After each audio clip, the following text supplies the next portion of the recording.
Hello students, I Mrs Neelam Tomar is before you. और आज मैं आपके सामने 11th या 12th का कोई चैप्टर या पोइम एक्सप्लेन करने नहीं आई हूँ, बल्कि आज मैं क्लास 10th की एक पोइम आपके सामने एक्सप्लेन करूँगी उन बच्चों के लिए, वो छोटे बच्चों के लिए जो अब 9th से 10th में आ गए हैं, बड़ी क्लास में आ गए हैं, बोर्ड क्लास जिसको कहा जाता है 10th स्टैंडर्ड, है ना। और अब वो बोर्ड की पढ़ाई करेंगे, तो उन बच्चों के लिए मैं ये पहली पोएम एक्सप्लेन करने जा रही हूँ। ये मेरे पास उनकी बुक है, यहाँ पर द फर्स्ट फ्लाइट बुक का नाम है, और इस बुक की फर्स्ट पोएम है।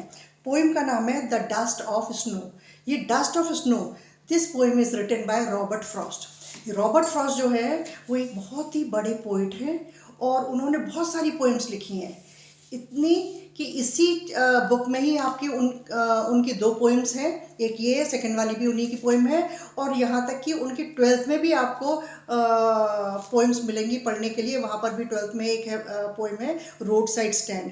वो थोड़ी सी डिफ़िकल्ट पोइम भी है और बड़ी भी है और उस तरह से, ठीक है। लेकिन ये वाली पोइम जो है वो उन्होंने बहुत ही छोटी और जैसे कहते हैं ना कि छोटी पोइम है, लेकिन भाव उनका वहाँ पर गहरा है। पोइट जो होते हैं वो थोड़ी सी बात में बहुत कुछ कह देते हैं, तो इसी तरह से रॉबर्ट फ्रॉस्ट ने भी इसमें बहुत बड़ा एक मैसेज दिया है इस पोइम के माध्यम से, अ वेरी मीनिंगफुल मैसेज। वो मैं आपको लास्ट में बताऊंगी। पहले हम ये जानते हैं कि उन्होंने इस पोइम में कहा क्या है। अब जैसे कि पोइम की हेडिंग है डस्ट ऑफ स्नो। स्नो क्या होती है? स्नो होती है बर्फ़। यानी कि जब हम हिल स्टेशंस वगैरह जाते हैं तो हम देखते हैं कि वहाँ पे स्नोफॉल होती है, और स्नो जब गिरती है तो वो एकदम से भुरभुरी सी होती है जब फॉल होती है। क्लियर? क्योंकि वो जो होते हैं स्मॉल डस्ट पार्टिकल्स होते हैं, जो कि जब टुगेदर फॉर्म अप हो जाते हैं तो वो डस्ट का एक रूप ले लेते हैं, और फिर उस रूप में वो वहाँ पे झड़ते हैं। और जब वो स्नो झड़ कर के नीचे गिरती है और नीचे पड़ी रहती है, तो ज़्यादा देर तक पड़ी रहेगी तो फिर वो जम जाती है, और जब जम जाती है तब वो आइस में कन्वर्ट हो जाती है। और जब तक वो भुरभुरी स्टेट में रहती है तो हम उसको डस्ट बोलते हैं। और ये भुरभुरी स्टेट में कहाँ पर भी आपको मिल जाएगी, जैसे पेड़ वगैरह है, उनकी पत्तियां हैं, डालियां हैं, तो उनके ऊपर भी ये झड़ करके उनको पूरे पेड़ को कवर अप कर देती है। तो इसी तरह से पोएट ने यहाँ पर जिक्र किया है कि ये डस्ट ऑफ स्नो का यहाँ पर क्या मीनिंग निकल रहा है। तो first I am going to read the two stanzas and then I am going to explain the poem to you. तो फर्स्ट स्टेंजा इसका है the way a crow shook down on me the dust of snow from a hemlock tree has given my heart a change of mood and saved some part of the day I rode। बस इतनी सी poem है, छोटी सी poem है ना, लेकिन इसका भाव गंभीर है। तो अब मैं इसका मीनिंग या भाव आपको बताती हूँ कि इसका मतलब क्या हुआ।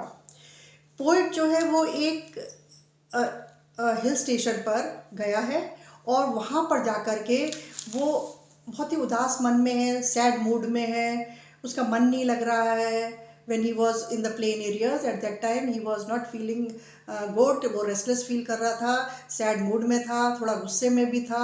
और फिर वो हिल स्टेशन गया ये सोच करके कि शायद उसका वहाँ दिमाग लगे और वहाँ उसका मन जो है वो अच्छा हो जाए, लेकिन वहाँ पहुँच करके भी उसको अभी कुछ भी अच्छा नहीं लग रहा था।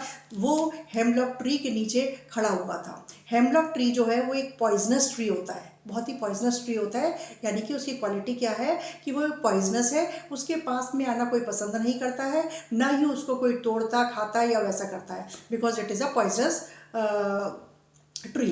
तो यहाँ पर पोइट उस ट्री के नीचे खड़ा हुआ है, यानी कि ट्री जो है उसमें भी कोई पॉजिटिव क्वालिटीज़ नहीं है, नेगेटिव सारी क्वालिटीज़ हैं, यानी कि पॉइजनस है। और यहाँ पोइट जो है वो भी हैप्पी मूड में नहीं है, he is also sad and he is also in anger, है ना, थोड़ा गुस्से में भी है, सैड मूड में भी है, और अकेला भी है। All alone he is standing under the tree. तो यहाँ पे उसके अंदर भी नेगेटिविटी भरी हुई है। अब ये यहाँ पे खड़ा हुआ है और इधर उधर निहार रहा है, मन नहीं लग रहा है। तभी क्या होता है कि ऊपर से उस ट्री के ऊपर डाल पर एक कौवा आकर के बैठता है, क्रो। क्रो क्या है? क्रो भी एक नेगेटिव बर्ड है, यानी कि क्रो को देख करके हमें बहुत खुशी नहीं मिलती है। अब इसी में हम कुकू बर्ड को देखेंगे, यानी कि कोयल हो या तोता हो या और कोई सी बर्ड हो, तो हमको देख करके थोड़ा सा मन अच्छा होता है ना। We feel like touching, we feel like seeing, we feel like hearing the voice, है ना। लेकिन कौवा को देख करके तो किसी को खुशी नहीं होती है। और कौवे को कहा भी जाता है कि कौवे बहुत ज़्यादा बैठ करके जब काँव काँव काँव काँव करते हैं तो वहाँ पर ज़रूर लड़ाई झगड़ा कुछ होता है ना। या सुबह सुबह कौवा आकर के आपके घर की मुड़ेल पर, है ना, या बाउंड्री पर, घर के ऊपर बाउंड्री पर आकर के काँव काँव करने लग जाए तो कहते हैं कि मेहमान आएंगे घर में। तो यानी कि ये कौवा जो है, it is not a sign of good things, यानी कि वो गुड ओमेन नहीं है, बैड ओमेन है। तो यहाँ पर इस कौवे ने आकर के उस डाली को हिलाया, यानी कि उसने चोंच लेकर के अपनी डाली पैसे से रगड़ी होगी तो डाली हिली, और डाली हिलने से उसके ऊपर जो बर्फ आकर के गिरी थी वो बर्फ जो है झड़ करके पोइट के सिर के ऊपर गिर गई।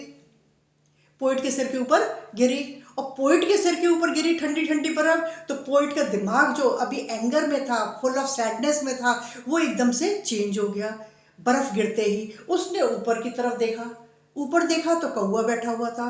कौवा जो एक साइन मनहूसियत का होता है, कि मनहूस माना जाता है कौवे को, कोई देखना पसंद नहीं करता है। उस कौवे को देख करके, और कि इसने मेरे ऊपर ये बर्फ झाड़ी है, देख करके उसका मन प्रसन्न हो गया। किसका? रॉबर्ट फ्रॉस्ट का, पोइट का। तो पोइट जो है इतना ज़्यादा खुश हो गया कि उसके अंदर जो रॉन्ग फीलिंग्स, जो नेगेटिव फीलिंग्स कौवे को लेकर के अभी तक बसी हुई थी, है ना, जो थॉट्स ये उसके अंदर पहले से थे कि कौवा एक अच्छा क्रीचर नहीं है, एक अच्छी बर्ड नहीं है ये, है ना, वो चीज़ उसके दिमाग से अब चेंज हो गई, क्योंकि उस कौवे ने ही उसको एकदम से, उसका माइंड बदल दिया पोइट का। पोइट एकदम से खुश हो गया, उसका दिमाग जो गर्म था अभी तक, एंगर था, वो एकदम से हैप्पीनेस में कन्वर्ट हो गया, और उसके अंदर एक खुशी की लहर आ गई। ठंडी ठंडी बर्फ जब उसके ऊपर गिरी तो वो कौवा जो है वो उसको बहुत अच्छा सा लग रहा है, बुरा नहीं लग रहा है, उसको बहुत अच्छा लग रहा है वो कौवा, जिसने के ऊपर उसके वो बर्फ झाड़ दी। ठीक है, तो यहाँ पे यही है, the way a crow shook down on मी, जिस तरह से उस कौवे ने, अब शेक का पास्ट टेंस क्या होता है? शुक। शेक का मतलब हिलाना और शुक का मतलब भी हिलाना, लेकिन शुक जो है वो पास्ट टेंस में है। ठीक है, तो ये पास्ट टेंस की बात हो रही है कि कौवे ने जब आकर के उसके ऊपर वो डाली हिलाई, the dust of snow from a hemlock tree, तो वो डस्ट जो हेमलॉक ट्री के ऊपर थी, पत्तियों पर थी, डालियों पर थी, वो आकर के पोइट के ऊपर गिरी। ये आपका पहला स्टेंजा का मतलब है। अब हम सेकंड स्टेंजा पे आते हैं। Has given my heart a change of mood and saved some part of the day I rued. Has given my heart a change of mood, इस बर्फ के गिरते ही उसका दिमाग जो है वो एकदम से फुल ऑफ हैप्पीनेस हो गया, सैडनेस रिमूव हो गई and it became full of happiness. Change of mood, उसका मूड जो है वो चेंज हो गया। किसका? रॉबर्ट फ्रॉस्ट का। And saved some part of the day, अभी तक उसका आधा दिन कैसे निकला था? सैडनेस में, बोरियत में, एंगर में, है ना। लेकिन इसके गिरते ही आगे का अगला दिन, आगे का दिन जो है आधा, वो कैसा निकला? खुशी से भरा हुआ, हैप्पीनेस से। Sadness was removed, now he was full of happiness and his mind also changed. The opinion which he was having about, a wrong opinion which he was having about a crow के लिए जो उसके अंदर एक धारणा थी, crow जो है वो अच्छा नहीं होता है ना, ये मनहूसियत की निशानी है, ये ऐसा है, वो धारणा भी उसकी चेंज हो गई। और अब वो चेंज आगे तक के लिए हो गई, यानी कि फ्यूचर तक के लिए हो गई, कि कोई भी चीज़ जो है वो इस संसार में अच्छी या बुरी नहीं है। भगवान ने सब चीज़ें अच्छी बनाई हैं। ये हम ह्यूमन बीइंग्स हैं जो उनको कैटेगराइज करते हैं कि ये अच्छी है, वो अच्छी है। वो हम अब क्या करते हैं? अपनी सुविधा के अनुसार कर लेते हैं। हमारे संग में कुछ गलत हो गया तो हमने कहा कि अरे ये कौवा अच्छा नहीं है, और वही कौवे ने अभी देखो इसके ऊपर डस्ट ऐसे गिरा दी तो ये कह रहा है कि ये कौवा कितना अच्छा है। ठीक, तो अब उसका जो ओपिनियन था वो एकदम से पोइट का चेंज हो गया। And saved some part of the day I rued, rued का मतलब क्या होता है? एंगर। पोइट अभी तक किस में था, एंगर में था, सैडनेस में था। अब उसका ये एंगर जो है वो रिमूव हो गया, now he was full of happiness. तो ये किसने किया, उस क्रो ने किया। और किसने किया, वो गिरी हुई स्नो ऑफ डस्ट ने किया। ठीक है, so this is what the poet has told in this poem. Clear. अब ये पोइम जो है ना, ये छोटी जरूर है, शॉर्ट जरूर है, लेकिन it has a deeper meaning. Deeper meaning इसमें क्या है कि small things bring big changes in life. Small things bring big changes in life. जैसे कि स्मॉल थिंग क्या है, क्रो आपका स्मॉल है, बर्फ ये गिरी, कोई ऐसी बहुत बड़ी घटना नहीं थी। बर्फ आम गिरती रहती है, अगर आप हिल स्टेशन पर जाओगे, स्नोफॉल हो रही है तो आपके ऊपर बर्फ गिरेगी, लेकिन ऐसा नहीं है कि आपका उससे मूड ही चेंज हो जाए एकदम से, ऐसा कि आपकी धारणा ही चेंज हो जाए हमेशा के लिए। लेकिन यहाँ पर जो था कि पोइट की धारणा जो थी एक कौवे के बारे में, वो कंप्लीटली चेंज हो गई। Is it clear? तो this is the deeper meaning which the poet is having over here, कि यहाँ पर वो बोलना चाह रहा है कि small things bring big changes in life and you never know. तो इसीलिए कभी किसी को छोटा या बड़ा मत आंको कि अरे ये छोटा सा, ये क्या कर पाएगा। नहीं, छोटे लोग भी या छोटे जीव भी बहुत कुछ कर देते हैं, बहुत कुछ सीख दे जाते हैं या शिक्षा दे जाते हैं, जो कि हम मानने पर फिर मतलब एक स्टेप ले लेते हैं कि हाँ भाई, इसने जो कहा या करा वो वाकई में सही है।